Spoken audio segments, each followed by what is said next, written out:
ఒకసారి విజయనగరంలో రాయల భోజనానికి తేనె తీసుకురావాలని రాయలనుకున్నారు. అందుకోసం తెనాలి రామకృష్ణుడిని పిలిపించి అన్నాడు, రామలింగా, నువ్వు మధుపురమనే గ్రామానికి వెళ్ళి అక్కడి ఉత్తమ తేనె తీసుకురా. రామకృష్ణుడు వెంటనే బయల్దేరి మధుపూరానికి వెళ్లాడు. అక్కడ గ్రామస్తుల్ని అడిగాడు, మీ దగ్గర ఉత్తమ తేనె జల్లి. ఒక రైతు బంగారు జారులో తేనె చూపించాడు. రామకృష్ణుడు దాన్ని వాసించాడు, స్వల్పంగా రుచి చూశాడు.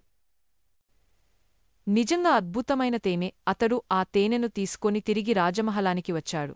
రాయల ముందు పెట్టాడు.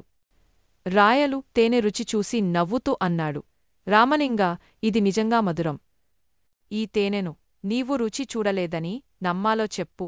రామలింగుడు చిరునవ్వుతో ఇలా అన్నాడు, మహారాజా, తేనెను చూసినవాడికంటే, వాసన చూసినవాడికంటే, రుచి చూసినవాడికి నిజమైన తెలివి ఉంటుంది కదా. రాయలు నవ్వుతూ బహుమతిగా బంగారాన్ని ఇచ్చాడు. మోరల్ నీతి: ఎలివిగా